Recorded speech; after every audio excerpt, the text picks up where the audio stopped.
요즘 계단을 내려갈 때 무릎이 살짝 욱신거리는 느낌이 드시나요?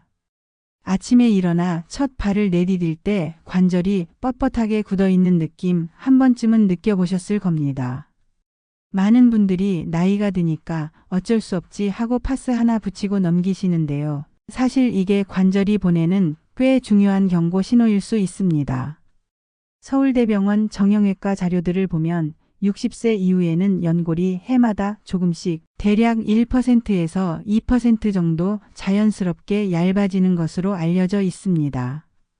이 자체만으로도 관절에는 부담이 되는데 문제는 관절 안쪽에서 미세한 염증이 계속 반복되면 이 연골이 닳아 없어지는 속도가 더 빨라진다는 데 있습니다.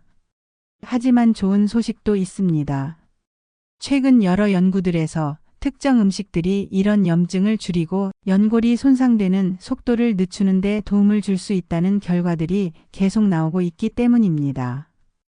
오늘은 그 중에서도 검증이 비교적 잘 된 음식 5가지만 딱 추려서 어떤 음식인지 어떻게 골라야 하는지 어떤 분들이 주의해야 하는지까지 조금 길지만 차근차근 설명을 드리겠습니다. 그리고 마지막에는 관절을 더 빠르게 망가뜨리는 음식 2가지도 함께 알려드릴 거라서 그 부분까지 꼭 함께 들어보시면 좋겠습니다. 구독과 좋아요는 관절 건강 지키는 첫걸음입니다. 한번 눌러주시고 본격적으로 시작하겠습니다. 첫 번째는 많은 연구에서 가장 꾸준히 언급되는 음식 연어입니다. 연어의 풍부한 오메가3 지방산, 특히 EPA와 DHA는 관절 안에서 일어나는 염증 반응을 직접 낮춰준다는 연구가 다수 있습니다. 무릎, 관절염 환자들을 대상으로 한 연구들에서도 오메가3를 꾸준히 섭취한 그룹이 그렇지 않은 그룹에 비해 관절 통증 점수가 줄고 아침에 관절이 덜 굳어 있는 것으로 보고된 바 있습니다. 이 염증이라는 것이 눈에 보이진 않지만 관절 안쪽에서 계속 불이 붙어 있는 것처럼 연골과 주위 조직을 조금씩 손상시키기 때문에 이 불을 서서히 꺼주는 역할을 하는 것이 바로 오메가3라고 보시면 됩니다. 연어의 또 다른 장점은 단백질입니다. 관절이 아픈 분들 대부분은 연골 그 자체 문제뿐만 아니라 관절을 지지해주는 허벅지와 엉덩이 근육이 약해져서 통증이 더 심해지는 경우가 많습니다. 연어는 양질의 단백질이 풍부해서 근육을 유지하는 데도 큰 도움이 됩니다. 연어 비싸지 않느냐 하고 걱정하실 수 있는데요. 꼭 생연어회를 드실 필요는 없습니다. 마트에서 파는 연어 냉동 제품이나 연어 통조림도 영양은 상당히 비슷합니다. 통조림 연어는 뼈도 부드럽게 익어 있어서 칼슘 보충에도 도움이 됩니다. 연어는 일주일에 2번에서 3번 정도, 손바닥 크기 한 조각 정도면 충분합니다. 소금과 간장 양념을 너무 많이 쓰기보다는 레몬, 마늘, 후추를 활용해서 구이로 드시거나 샐러드 위에 올려 드시면 혈관과 혈압에도 부담이 덜합니다. 다만 혈액을 묽게 만드는 항응고제를 드시고 계신 분들은 오메가3를 일부러 챙겨 드시기 전에 담당 의사와 한번 상의해 보시는 것이 안전합니다. 두 번째 음식은 브로콜리입니다. 브로콜리에 들어있는 설포라판이라는 성분은 연골을 파괴하는 효소, 흔히 MMP라고 부르는 효소들의 작용을 줄이는 데 도움을 줄 수 있다는 연구들이 있습니다. 쉽게 말하면 연골을 갉아먹는 가위를 조금 둔하게 만들어주는 역할을 한다고 보시면 됩니다. 또 브로콜리는 비타민 C와 비타민 K 같은 항산화 성분이 풍부해서 관절 주변 조직을 보호하고 뼈 건강에도 도움을 줄 수 있습니다. 특히 비타민 K는 뼈에서 칼슘이 빠져나가는 것을 막는 데 중요한 역할을 하는 비타민입니다. 브로콜리 삶기 귀찮아서 잘 안 먹는다는 분들이 많은데요. 사실 조리법만 조금 바꾸면 크게 어렵지 않습니다. 끓는 물에 오래 푹 삶으면 좋은 성분들이 물로 빠져나가기 때문에 3분 안쪽으로만 살짝 데치거나 전자레인지에 살짝 익혀 드시는 것이 좋습니다. 브로콜리는 하루에 1번 작은 공기 반 정도만 드셔도 충분합니다. 연어와 같이 드시면 오메가3와 설포라판이 함께 작용해서 관절 염증을 낮추는 데 더 유리하다는 보고들도 있습니다. 다만 갑상선 기능 저하가 있으신 분들은 브로콜리 같은 십자화가 채소를 아주 과량으로 매일 드시는 것은 피하시는 게 좋고, 보통 식단에서 적당량 드시는 정도는 대부분 큰 문제가 되지 않습니다. 이 부분은 본인의 기저 질환에 따라 주치의와 상의해 조절하시면 됩니다. 세 번째는 강황입니다. 강황의 노란색을 만드는 커큐민이라는 성분은 관절 통증을 줄이는 데 도움이 된다는 임상 연구들이 여러 개 있습니다. 무릎 관절염 환자들에게 커큐민 추출물을 일정 기간 복용하게 했더니 통증과 뻣뻣함이 줄고 걷는 기능이 좋아졌다는 결과들이 보고되어 있습니다. 일부 연구에서는 일반적인 소염진 통제와 비슷한 수준의 통증 완화 효과를 보였다는 보고도 있습니다.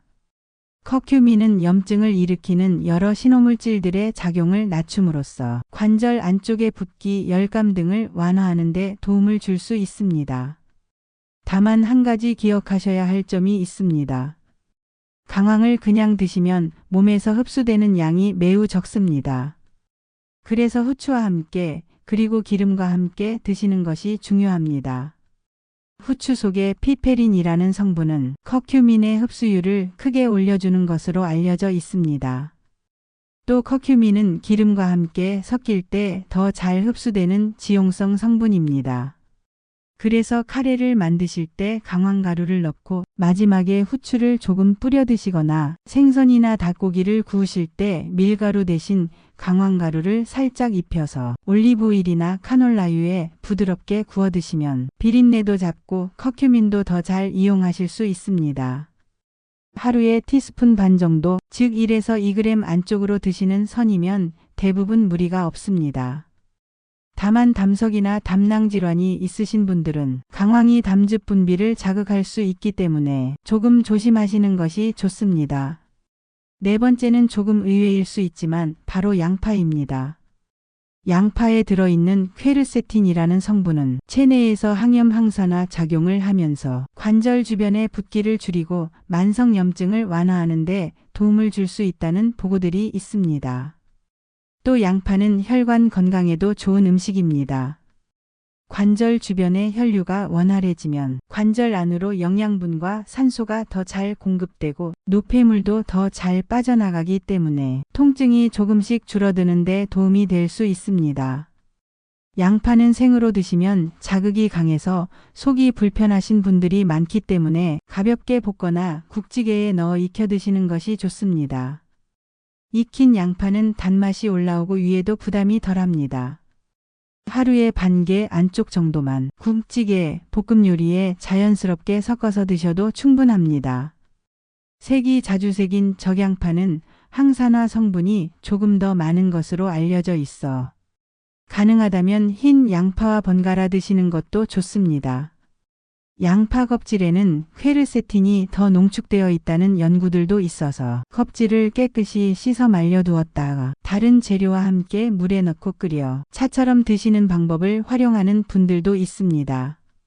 다만 이런 방식은 사람마다 맞고 안 맞을 수 있으니 본인 몸 상태를 보시면서 천천히 시도해 보시는 것을 권해드립니다. 다섯 번째는 올리브오일입니다. 지중해식 식단은 전 세계적으로 관절염 환자에게 많이 권장되는 식단인데 그 중심에 있는 것이 바로 엑스트라 버진 올리브오일입니다. 올리브오일에는 올레오칸탈이라는 성분이 들어있는데 이 성분은 소염진 통제와 비슷한 방식으로 염증을 일으키는 효소의 작용을 억제하는 것으로 알려져 있습니다. 실험실 연구들에서는 엑스트라 버진 올리브오일의 올레오칸탈이 염증 반응을 줄이는 데 도움을 줄 수 있다는 결과들이 보고되어 있습니다. 또 올리브오일의 많은 단일 불포화 지방산은 혈관 건강에도 좋아서 무릎과 엉덩이 관절에 가는 피의 흐름을 건강하게 유지하는 데도 도움이 될 수 있습니다. 올리브오일을 어렵게 생각하실 필요는 없습니다. 기존에 사용하시던 식용유의 일부를 엑스트라 버진 올리브오일로만 바꿔주셔도 몸 안의 염증 환경이 조금씩 달라질 수 있습니다. 나물 무칠 때 참기름과 함께 조금 섞어 쓰시거나 계란 프라이를 할 때 한 스푼 정도 사용하시고 샐러드에 식초와 함께 간단히 뿌려 드셔도 좋습니다. 한 가지 기억하실 점은 마트에서 구입하실 때 엑스트라 버진 표시가 있는 제품을 고르시는 것이 좋고 너무 센 불에서 오래 튀기는 용도보다는 가벼운 볶음이나 무침, 조리 마무리용으로 활용하시는 것이 좋습니다. 이제 좋은 음식 5가지를 보셨고 잠깐 피하면 좋은 음식도 짚고 넘어가겠습니다. 관절에 좋지 않은 음식 중에서 가장 많이 언급되는 것은 첫째, 햄, 소시지, 베이컨 같은 가공육, 둘째, 과자, 케이크, 흰빵 등 정제 탄수화물입니다. 가공육에는 염분과 포화지방 그리고 고온에서 조리되는 과정에서 만들어지는 특정 물질들이 체내 염증 반응을 더 자극할 수 있습니다. 정제 탄수화물은 혈당을 빠르게 올려 몸 안의 염증 신호를 높이는 데 기여합니다. 그래서 가능하다면 햄 대신 삶은 계란이나 두부, 생선으로 단백질을 채우고 흰 빵과자 대신 현미, 잡곡, 고구마 같은 탄수화물로 서서히 에너지가 나오는 식사를 하시는 것이 관절에도 혈관에도 훨씬 유리합니다.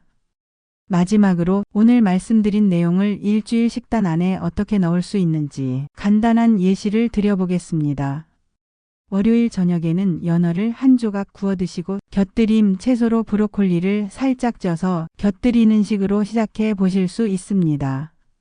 화요일에는 양파를 넉넉히 넣은 된장찌개나 야채볶음을 드시고 조리할 때 식용유 대신 올리브 오일을 이용해 보시는 것도 좋습니다. 수요일에는 카레를 만들면서 강황을 조금 더 보강하고 후추를 살짝 더해 커큐민의 흡수율을 높여볼 수 있습니다. 목요일과 금요일에는 연어 대신 고등어, 꽁치 같은 등푸른 생선으로 바꿔서 드시고 여전히 올리브오일과 양파, 브로콜리를 주기적으로 곁들여 주시면 좋습니다. 이렇게 한꺼번에 모든 걸 다 바꾸려고 하지 마시고 오늘은 양파를 조금 더 챙겨볼까? 이번 주에는 햄 대신 연어 통조림을 써볼까? 이런 식으로 한 가지만 바꿔보셔도 관절의 느낌이 서서히 달라질 수 있습니다. 관절은 한번 닳아 없어지면 되돌리기가 매우 어렵습니다. 그래서 심하게 아파지기 전에 미리미리 덜 아프게 쓰는 것이 가장 중요합니다. 오늘 말씀드린 연어, 브로콜리, 강황, 양파, 올리브오일 이 5가지는 쉽게 구할 수 있으면서도 연구 결과와 전문가 의견에서 꾸준히 언급되는 음식들입니다. 여기에 가공육과 정제 탄수화물을 조금만 줄여주신다면 10년 뒤 관절 상태가 분명히 달라질 수 있습니다. 오늘 내용이 관절 때문에 걱정이 많으신 분들께 작은 방향을 잡는 데 도움이 되셨다면 좋겠습니다.